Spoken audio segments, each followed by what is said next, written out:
Hello everyone, welcome to our YouTube channel keep it simple. आज के video में हम बात करेंगे मदरसन सुमी की, जिनके की डोमेस्टिक वायरिंग हार्नेस बिजनेस का डीमर्जर हो रहा है और इस डीमर्जर की जो रिकॉर्ड डेट है वो 17 जनवरी होगी।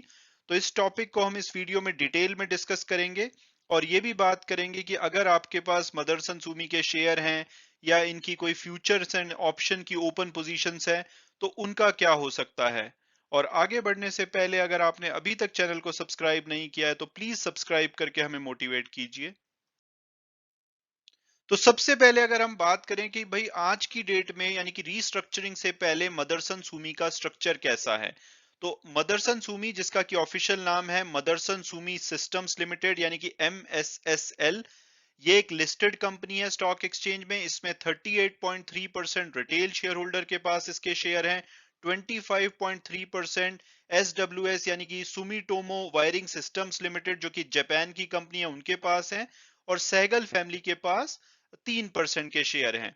और इसमें बाकी के जो 33.4% शेयर हैं वो एक सैमिल कंपनी है यानी कि संवर्धना मदरसन इंटरनेशनल लिमिटेड, उसके पास है। और अगर सैमिल की बात की जाए तो इसमें सहगल फैमिली के पास 90.4% शेयर हैं, सॉल्स के पास 6.5% और इनके एम्प्लॉइज के पास 3.1% शेयर है। तो अगर आज की डेट में आपके पास मदरसन सुमी का शेयर है तो यानी कि आप MSSL, जो कि एक लिस्टेड कंपनी है, उसका शेयर होल्ड करते हैं। और इन्हीं की एक जॉइंट वेंचर कंपनी है यानी कि MSSL और सैमिल की एक जॉइंट वेंचर कंपनी है SMRPBV यानी कि Samvardhana Motherson automotive systems group BV के नाम से। और इसमें 49% सैमिल की हिस्सेदारी है और 51% MSSL यानी कि मदरसन सुमी की हिस्सेदारी है। तो ये है आज का स्ट्रक्चर। और अगर इनके बिजनेसेस की बात की जाए तो मदरसन सुमी, जो कि लिस्टेड कंपनी है, उनके जो बिजनेसेस है उनका वायरिंग हार्नेस एंड कंपोनेंट्स का बिजनेस है ऑटो सेक्टर में। उसके अलावा मॉड्यूल्स एंड पॉलीमर का बिजनेस है और विजन सिस्टम है यानी कि रियर व्यू ग्लासेस वगैरह ये बनाते हैं। और वहीं सैमिल की बात की जाए तो इनके काफी सारे बिजनेसेस हैं, जैसे कि लाइटिंग सॉल्यूशंस का, मेटल सॉल्यूशंस का, इंजीनियरिंग एंड टूलिंग का, इसके अलावा सर्विसेज एंड IT सॉल्यूशंस और logistic solution, aerospace, health and medical. तो इस तरह से इनका आज की डेट का स्ट्रक्चर है। और अगर इनके रेवेन्यू की बात की जाए कि भाई जो फर्स्ट 6 मंथ्स यानी कि अप्रैल से जो सितंबर का पीरियड था उसमें इनका 35,270 करोड़ का रेवेन्यू था इंडियन रुपीज में। तो उसका जो 48% रेवेन्यू आता है वो पॉलीमर एंड मॉड्यूल से आता है। इसमें से इंटीरियर्स में से 20%, एक्सटीरियर्स में से 23% और इंजीनियरिंग में से 5%। इसके अलावा वायरिंग हार्नेस से इनका 30% रेवेन्यू आता है और विजन सिस्टम से 18%। तो यानी कि इनका 96% रेवेन्यू मदरसन सुमी वाले बिजनेसेस से आता है। जो इनके बाकी के बिजनेस है उनसे इनका 4% रेवेन्यू आता है, जिसमें से कि 0.3% आता है जो नॉन ऑटोमेटिव यानी कि लॉजिस्टिक्स, एरोस्पेस और हेल्थ एंड मेडिकल सिस्टम वाले बिजनेसेस है। और 3.7% इनका लाइटिंग और मेटल सॉल्यूशंस वगैरह से आता है। तो देखने में ये बहुत सारे बिजनेसेस लग रहे हैं, बट इनका जो रेवेन्यू में कंट्रीब्यूशन है वो सिर्फ 4% का है।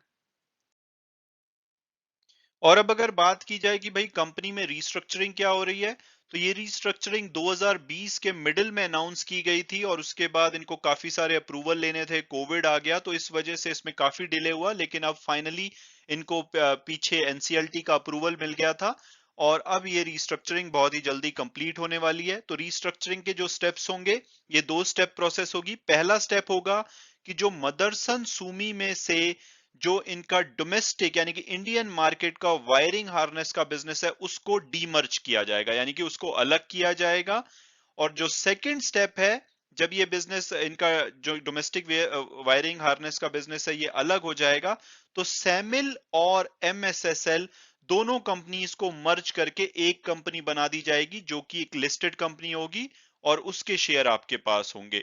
और इन दोनों की जो कि क्योंकि एक कंपनी बन जाएगी तो उसकी जो एक सब्सिडरी कंपनी है SMRPBV वो वैसे ही रहेगी। तो अल्टीमेटली कैसा लगेगा मदरसन सुमी 2.0 यानी कि जिसको 2.0 बोला जा रहा है, तो उसमें जो डोमेस्टिक वायरिंग हार्नेस वाला बिजनेस है उसका नाम रखा जाएगा Motherson Sumi wiring India limited. और ये एक लिस्टेड कंपनी होगी जिसके कि आपको शेयर मिलेंगे अगर आपके पास मदरसन सुमी के शेयर्स हैं। उसके बारे में अभी हम बात करेंगे। और जो ये कंपनी दोनों मर्ज होकर एक कंपनी बनेगी, उसका नाम रखा जाएगा सैमिल, यानी कि संवर्धना मदरसन इंटरनेशनल लिमिटेड।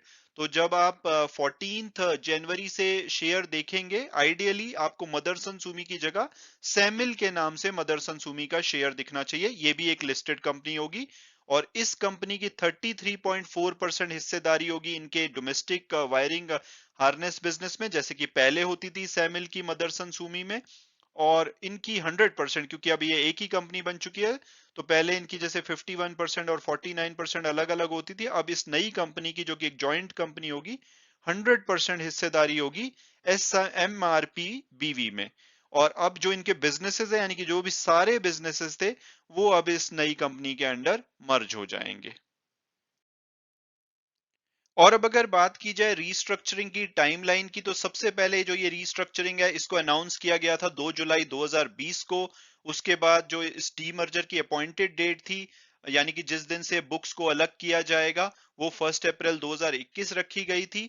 उसके बाद 29 अप्रैल 2021 को इस प्रपोजल को इनके शेयर होल्डर का अप्रूवल मिल गया था और यहाँ पे कंपनी उम्मीद कर रही थी कि आने वाले 3-4 महीने में ये पूरी की पूरी रीस्ट्रक्चरिंग कंप्लीट हो जाएगी। बट उसके बाद एक लंबा टाइम लगा इनको एनसीएलटी अप्रूवल लेने में, और उसका रीजन था कि पहले कोविड आ गया था, उसके बाद कुछ डॉक्यूमेंटेशन वगैरह का था। तो फाइनली इनको 23 दिसंबर 2021 को एनसीएलटी का अप्रूवल मिला। और जो अब स्कीम इफेक्टिव डेट है, वो 5 जनवरी 2022 को फाइनलाइज की गई है। और अब जो आने वाले स्टेप हैं, जो इसकी रिकॉर्ड डेट होगी, MSWIL यानी कि जो डोमेस्टिक वायरिंग हार्नेस बिजनेस को डीमर्ज किया जाएगा, उसकी रिकॉर्ड डेट 17 जनवरी होगी। यानी कि रिकॉर्ड डेट से 2 दिन पहले, यानी कि कल 13 जनवरी तक अगर आप इसका शेयर ले लेते हैं और रिकॉर्ड डेट को आपके पास इसका शेयर है, तो आपको इस रीस्ट्रक्चरिंग में जो भी बेनिफिट होंगे उसका फायदा मिलेगा। और जो इसकी मर्जर इफेक्टिव डेट है, ये 24 जनवरी है, उससे पहले पूरी कर ली जाएगी। और जो नई कंपनी यानी कि डोमेस्टिक वायरिंग हार्नेस वाले जो बिजनेस है, उसको जो लिस्ट कराया जाएगा वो मार्च के आसपास कराया जाएगा। हालांकि अभी एक्चुअल डेट नहीं पता, बट मार्च के आसपास उसको लिस्ट कराया जाएगा और उसमें आप ट्रेड करना शुरू कर पाएंगे। तो ये ओवरऑल टाइमलाइन है।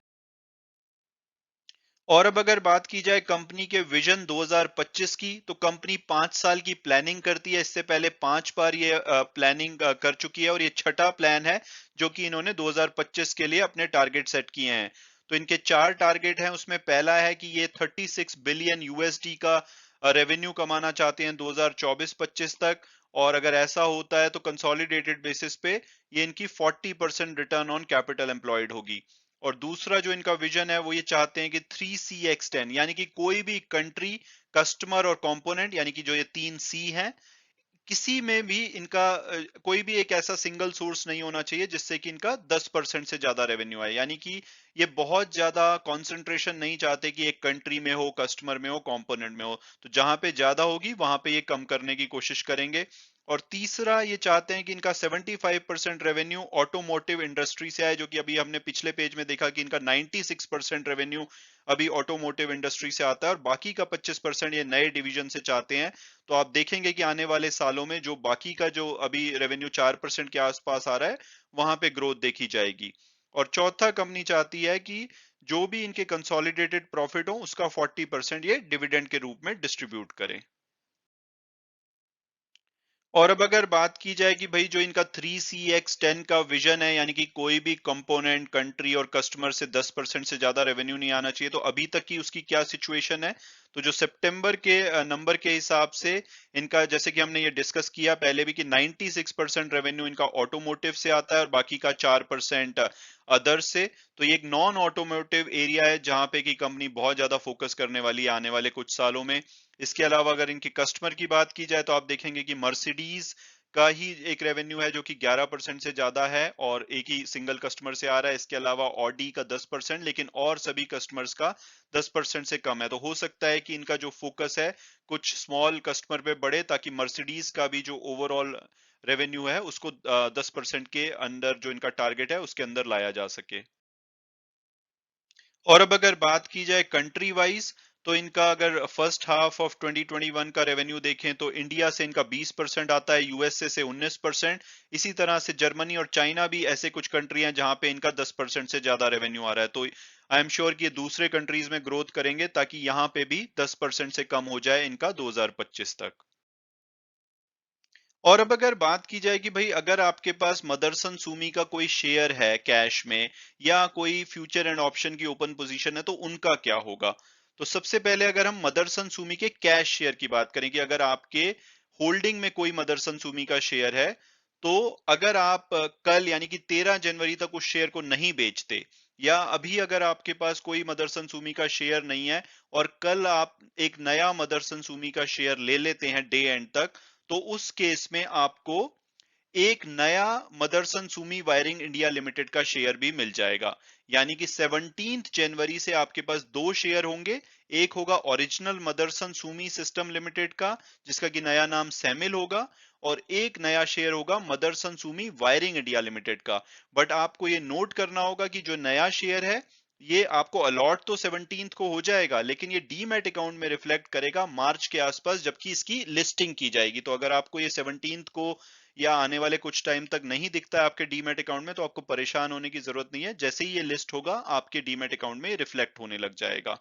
और दूसरा, आप अगर सोच रहे हैं कि ये तो बढ़िया है कि भाई फ्री में एक शेयर मिल रहा है, तो आपको नोट करना होगा कि मदरसन सुमी सिस्टम लिमिटेड जो कि आज अगर आपके पास शेयर है, इसमें से ये बिजनेस को डीमर्ज किया जा रहा है। तो जो भी इसकी वैल्यू होगी वो आपको जो 14 जनवरी है यानी कि जो एक्स डेट है इस एडजस्टमेंट की, उस दिन मदरसन सुमी के शेयर में दिखेगी। यानी कि उसका जो शेयर प्राइस है आइडियली कम होना चाहिए, लेकिन जो भी कमी होगी वो आपको ये Motherson Sumi wiring India limited का जो शेयर मार्च में आपको आपके डीमैट अकाउंट में रिफ्लेक्ट करेगा वो पूरी कर देगा। तो ओवरऑल आपको कोई नुकसान नहीं होगा, लेकिन आपको ध्यान में रखना होगा कि ये जो नया शेयर है ये मार्च में जाके आपको रिफ्लेक्ट करेगा।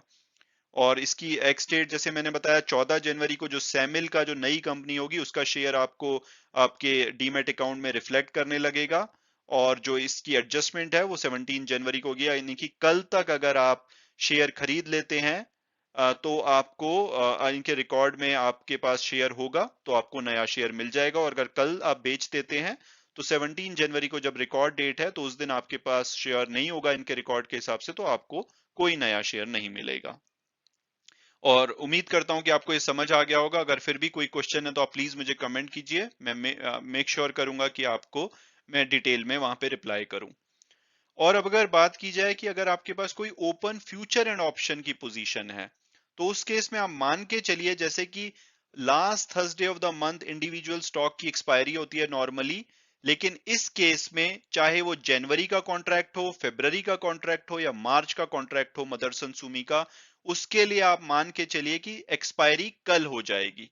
तो आपको ये स्क्वायर ऑफ करना पड़ेगा ये पोजीशन अगर आप इसकी फिजिकल डिलीवरी नहीं लेना चाहते। और अगर आपने इसको स्क्वायर ऑफ नहीं किया और ओपन पोजीशन छोड़ दी, तो आपको फिजिकल डिलीवरी की लायबिलिटी आ सकती है, जैसा कि नॉर्मल एक्सपायरी के टाइम पे होता है कि अगर आप मंथ एंड की एक्सपायरी तक अपनी पोजीशन को स्क्वायर ऑफ ना करो तो फिजिकल डिलीवरी में कन्वर्ट हो सकती है। तो अगर आप फिजिकल डिलीवरी नहीं लेना चाहते तो या तो आप स्क्वायर ऑफ कीजिए या अपने ब्रोकर से बात कीजिए और समझिए कि यहाँ पे क्या किया जा सकता है।